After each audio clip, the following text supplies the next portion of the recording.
सोचना ही होगा। बहुत बहुत धन्यवाद। माननीय उपाध्यक्ष जी, 3 minutes, इस महत्वपूर्ण सदन में श्रीमान 5 से तो 3 मत करिए।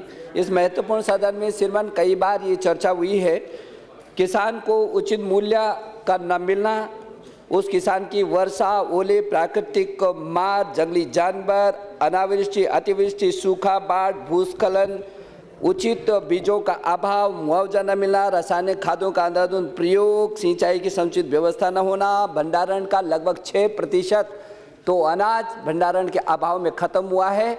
और ऐसी स्थिति में श्रीमान मैं देख रहा था कि जब मनमोहन सिंह जी देश के वित्त मंत्री बने और आर्थिक सुधारों की बात आई तो उस 1991 से और आज तक 3.5 लाख किसान आत्महत्या कर चुके हैं।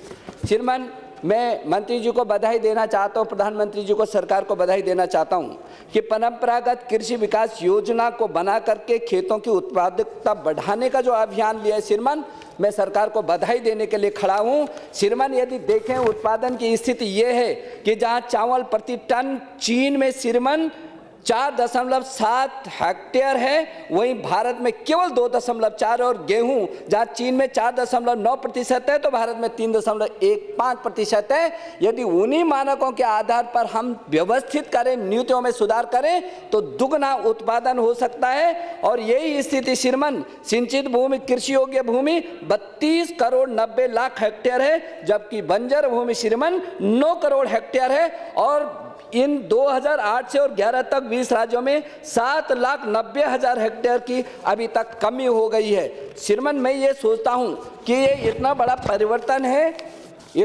परिवर्तन है कि यदि इस पर नीति ठीक नहीं बनाई गई तो निकट भविष्य में तमाम संकटों का सामना देश को करना पड़ेगा।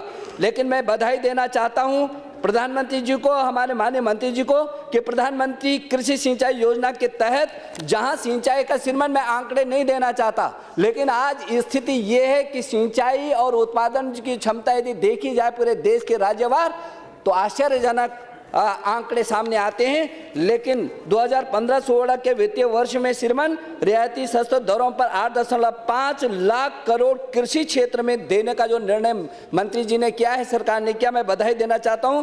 प्रधानमंत्री ग्राम सड़क योजना हो और चाहे अटल पेंशन योजना के तहत 1,000 रुपये पेंशन का हो, और चाहे 1 रुपये प्रति प्रीमियम के हिसाब से 2 लाख दुर्घटना जन्म मृत्यु पर जोखिम के प्रधानमंत्री सुरक्षा बीमा योजना हो, चाहे प्रधानमंत्री जीवन ज्योति बीमा जिसमें केवल 11 रुपये प्रति माह को लगा करके प्राकृतिक आपदा हो चाहे दुर्घटना, दोनों जोखिमों को कवर करने वाली नीति हो, और चाहे कृषि उन्नति के लिए 3,257 करोड़ का प्रावधान हो, चाहे फसल बीमा के लिए 2,589 रुपए का प्राविधान हो, और चाहे कृषि अनुसंधान के लिए 3,295 करोड़ का श्रीमान प्राविधान हो। मैं सरकार को ढेर सारी बधाई देना चाहता हूं। माननीय मंत्री जी नई योजनाएं लाए हैं, यदि उन योजनाओं का ठीक से क्रियान्वित हो गया होता पहले से ही तो आज देश का भविष्य कुछ होता। श्रीमान मैं उत्तराखंड हिमालय पर भी आना चाहता हूं, जहां श्रीमान हिमालयी क्षेत्र में दुर्लभ जड़ी बूटियों, बेमौसमी सब्जी और फलों का